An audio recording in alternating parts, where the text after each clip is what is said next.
Итак, приступим к построению задней колесной арки. Для этого воспользуемся тем же способом, что и в первый раз. Создадим Construction Plane, выберем примерно вид, из которого будем проецировать. Выберем тип Construction Plane. Set Construction Plane. Видим, что поменялись мировые координаты. Выключим перспективу. И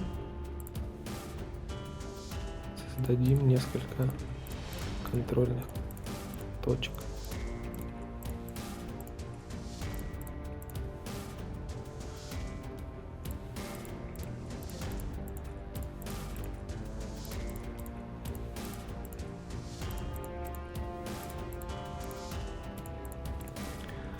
Спроецируем это.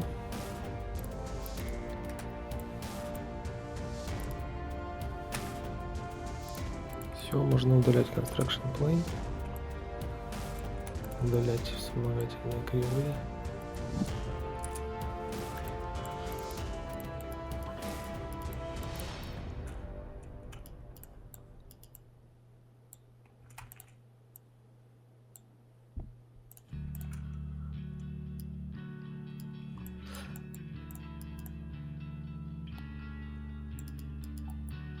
Продлим.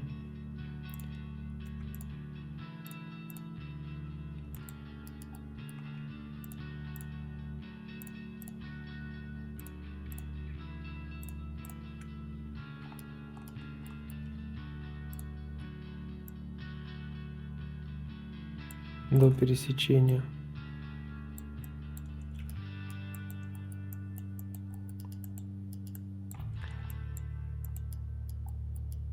Также поступим и с этими кривыми.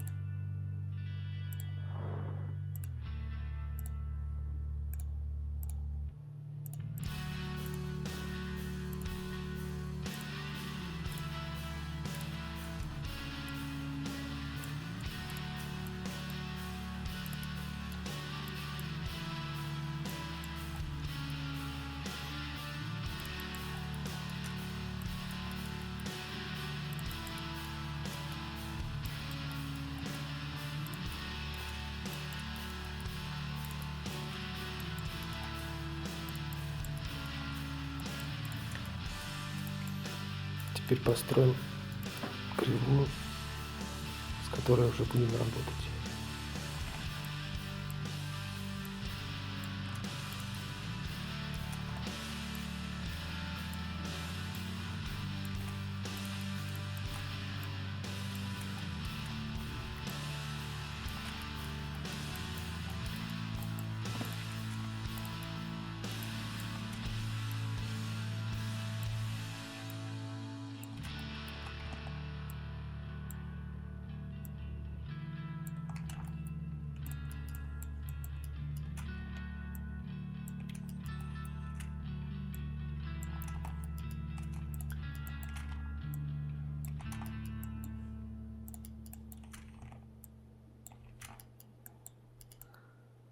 И поступим так же, как и в первый раз, просто удалим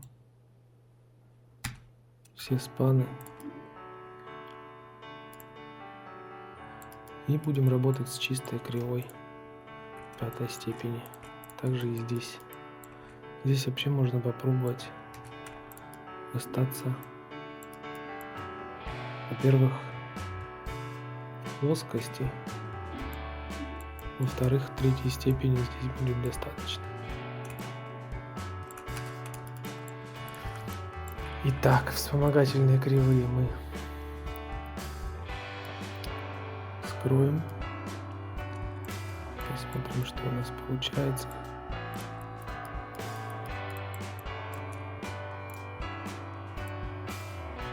Продлим до пересечения.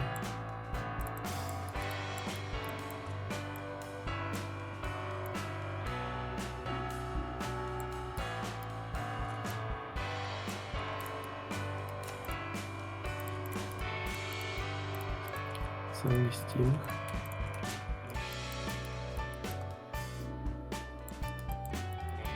Да, нужно, конечно, немножко поправить. Вот так.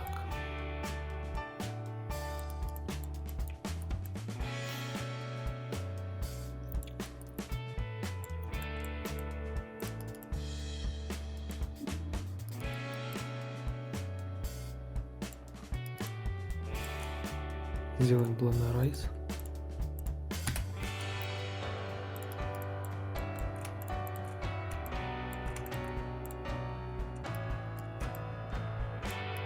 И вот с этой кривой будем работать. Конечно, мы не идеально попали туда, куда нам надо, но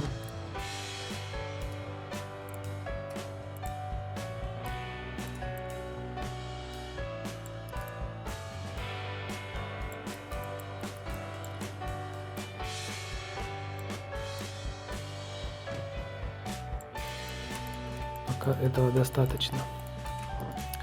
Принцип построения будет тот же. Мы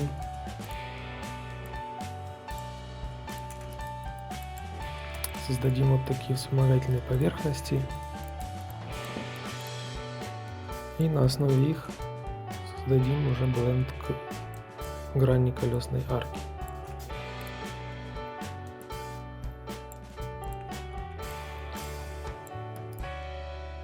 Как можно видеть на этом рисунке, там не по позиции дверь касается этого объема, а все-таки здесь есть филет. Поэтому мы точно так же его сделаем. Причем его форма не повторяет линию выреза двери, а она больше повторяет окружность арки. Точно так же сделаем и мы.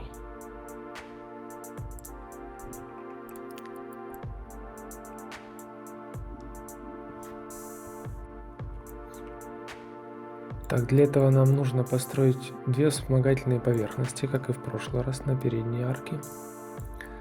И заднюю поверхность, которая будет пересекаться с боковой. Заднюю давайте сделаем. Включим симметрию. Сделаем простую кривую. Модификатор Symmetry. Берем спаны.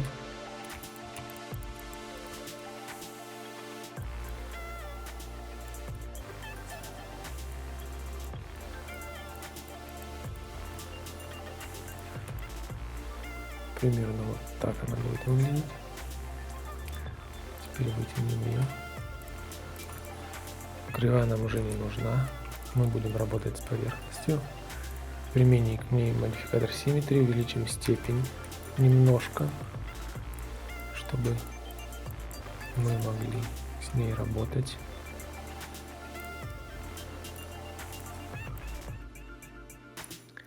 Немного поднадуем. И попробуем ближе попасть к нашему мешу.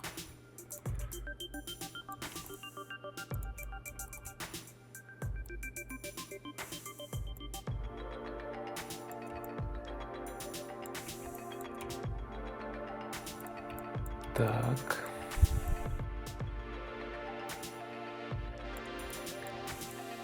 Ну вот так, кажется, отлично.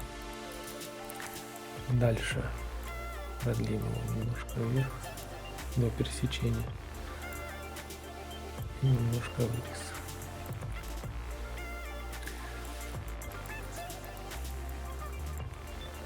Построим здесь опорную кривую на боковине.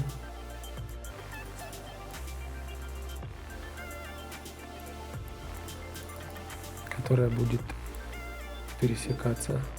То есть это будет пересечение нашей арки и боковины. В этом месте пройдет у нас филет. Значит, возьмем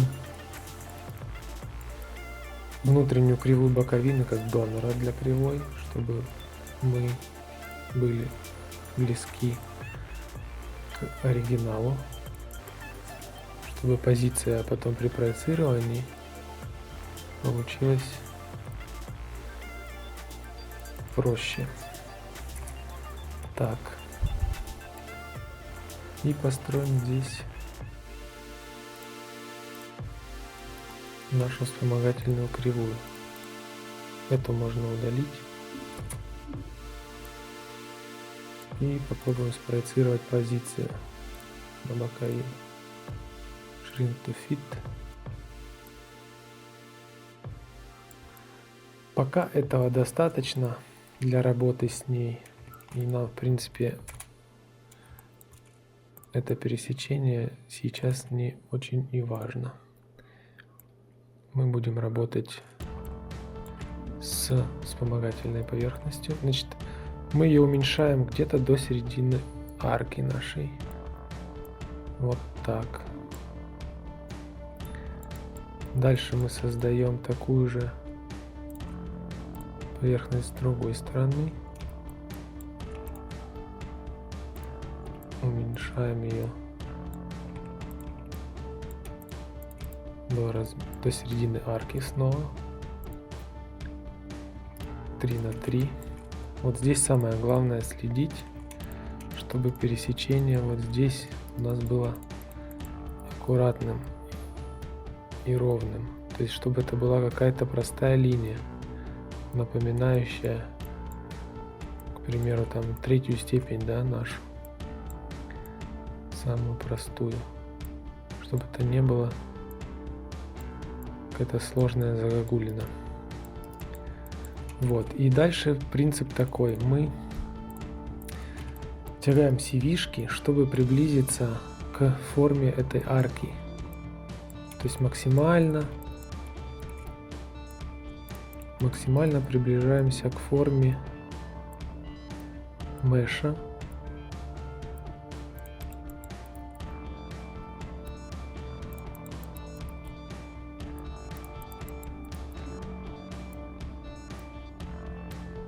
Чтобы потом нам всего лишь нужно было достроить стык к нашему вот этому ребру.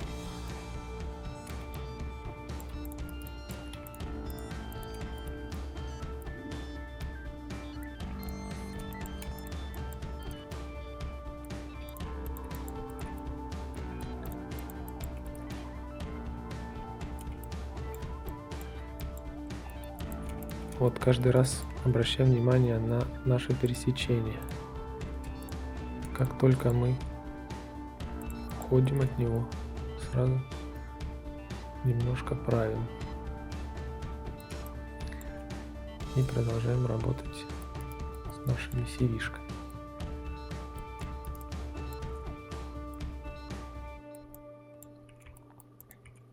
Чем аккуратнее и точнее к мешу мы приблизимся с вспомогательной кривой, тем проще будет все это закончить нашими блендами. Потом.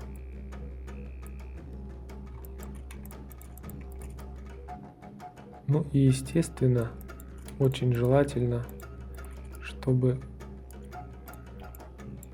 и вспомогательные вот эти поверхности при всем своем странном виде тоже выглядели просто построены, ну то есть без сверхизгибов каких-то странных.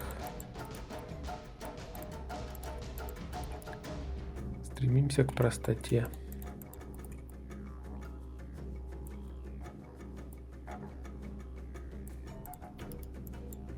Можно мониторить зебру, как она у нас идет. И по ней уже можно судить, попадаем ли мы в красивый рисунок или нет.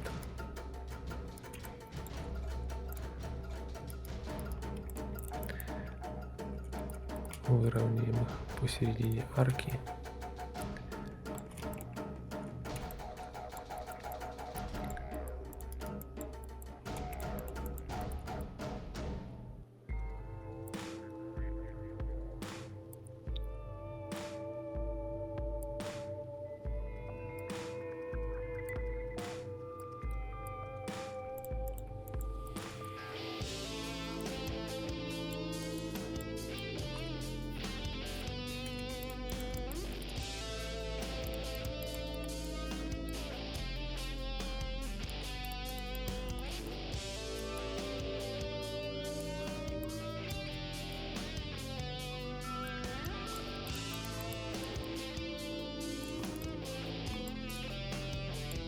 Вот по этому рисунку уже видно, уже можно примерно предсказать, как завернется наша зебра на бленде этом. Поэтому нам важно все-таки хорошенько проработать изначально вот эти простые поверхности.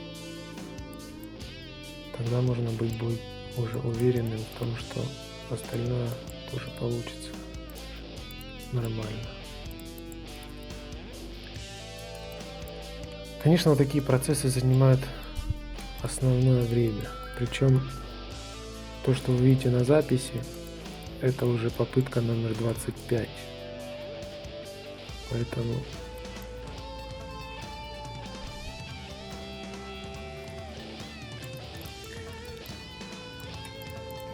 должны представить себе, сколько на самом деле уходит времени на все эти манипуляции. Естественно, я вам это показываю, уже немножко отработав эту технику, чтобы вы не скучали и не ударились лбом об стол.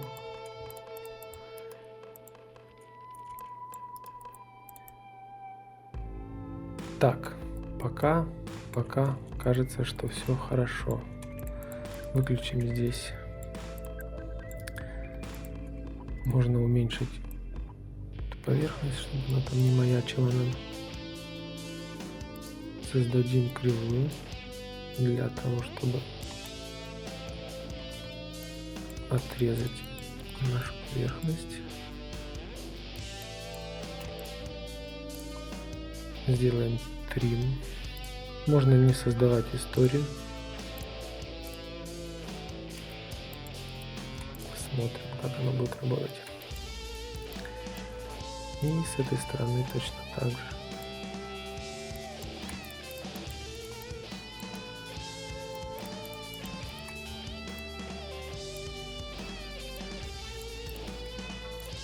Трим.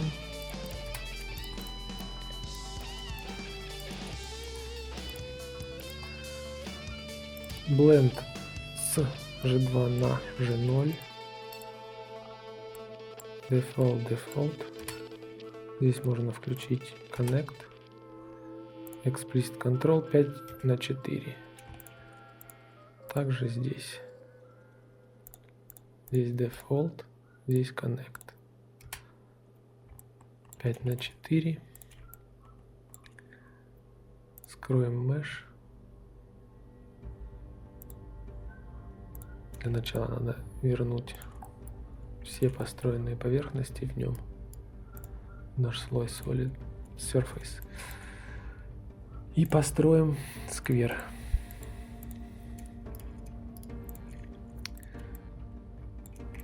Так, ну вот видим, как все это выглядит. Я бы сказал, выглядит почти хорошо. Осталась самая малость. С ней, конечно, и придется повозиться. Пока вот он результат. И нам осталось исправить совсем малюсенькие мелочи. Попробуем немножко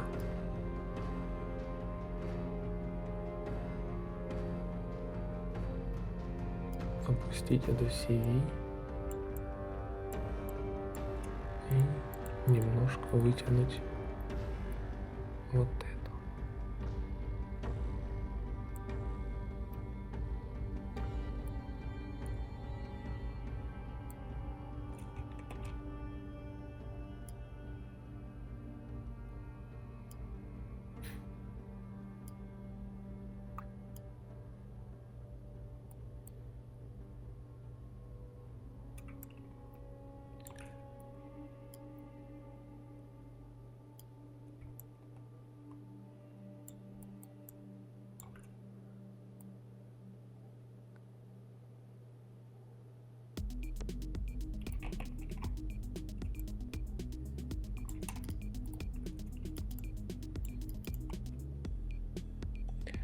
В принципе, мне результат нравится.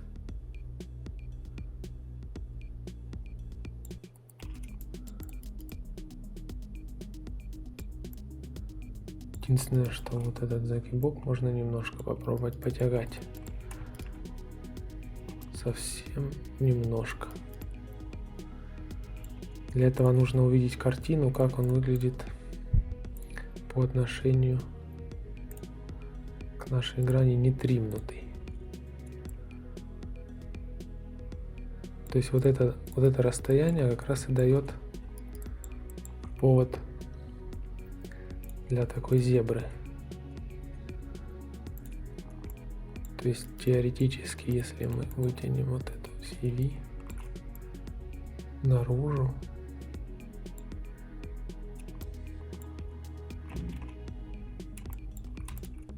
что это такое? Отпало.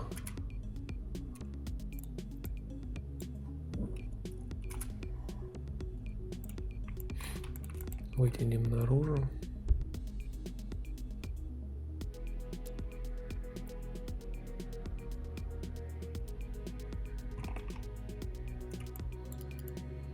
Аккуратней надо с этим всем делом, чтобы не повредить всю остальную общую картину. Так, тут какие-то лишние поверхности. И вот здесь немного надо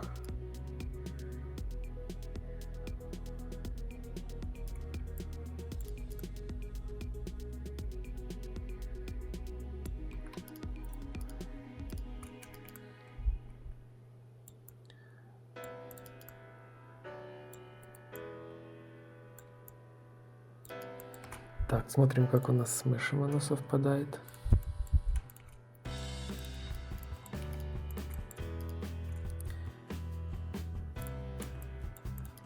Совпадает вроде бы неплохо.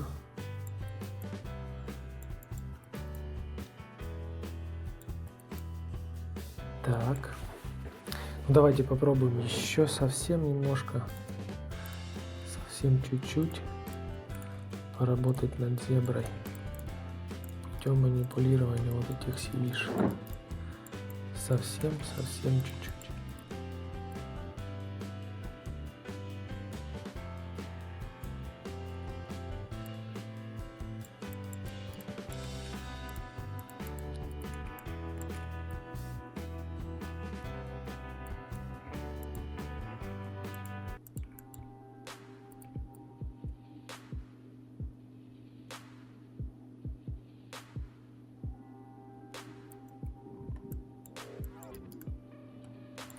Нет, так мне не нравится.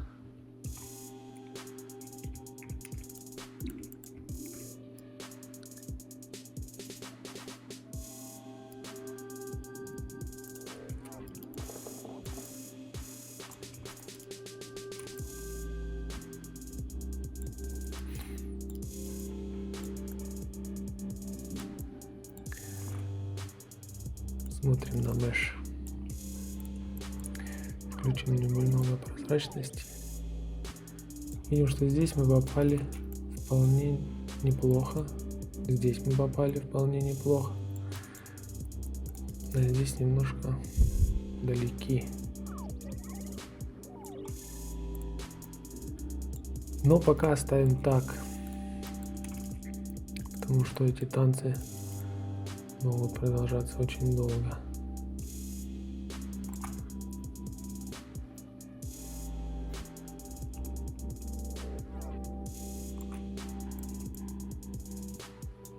Так. Сейчас нам нужно просто закончить заднюю часть машины.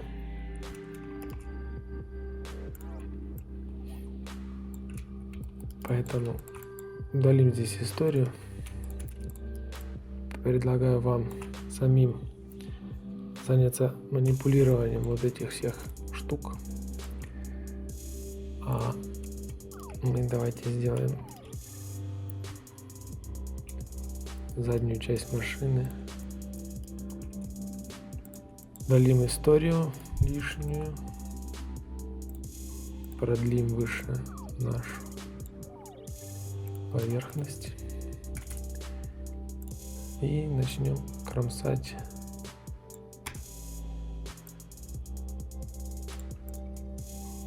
вот так выглядит изгиб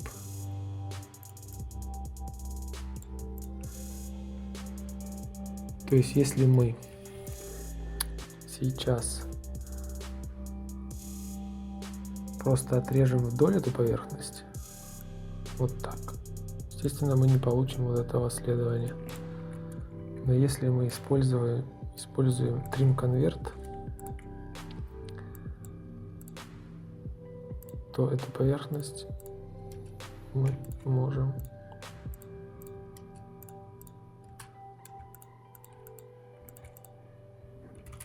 вот так вот изогнуть. Чтобы видеть, где силуэт на этих поверхностях, можно включить Patch Precision. Вот так. То есть это не добавляет спанов, но добавляет рисунок внутри нашей поверхности. И мы сможем отслеживать силуэт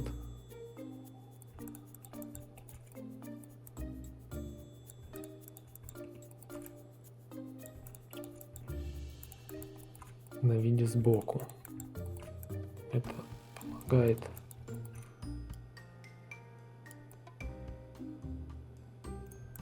при построении очень сильно. Так. Можно включить и здесь. Смотрим, что получается.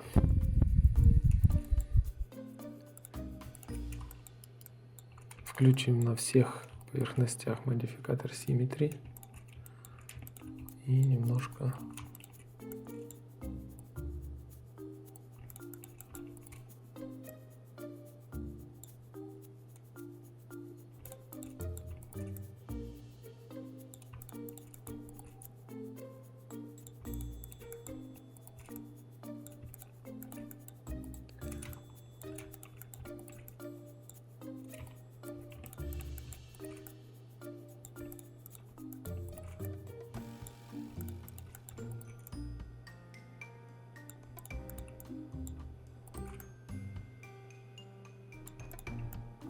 так.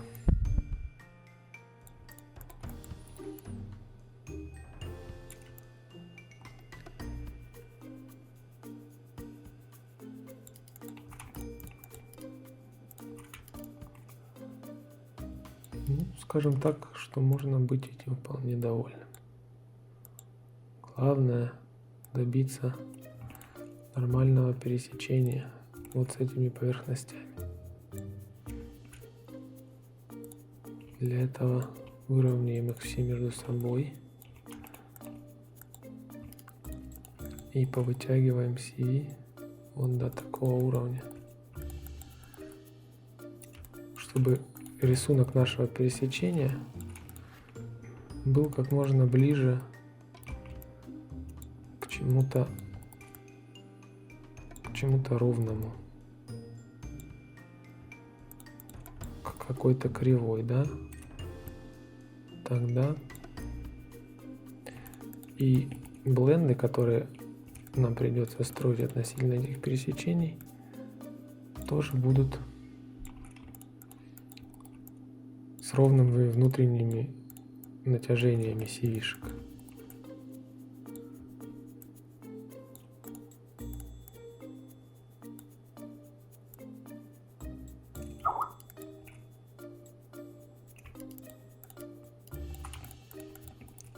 Так. Ну вот так. Можно посмотреть, как выглядит пересечение.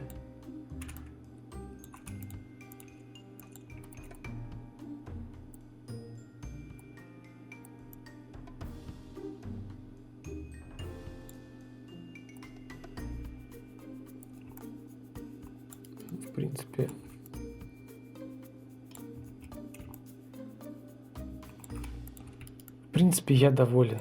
Так что вот так оставляем. И будем блендить сейчас зад.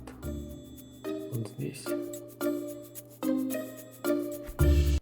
Если вам понравился этот видеоурок, подписывайтесь на канал, присоединяйтесь к группе в Фейсбуке и делитесь этим видео.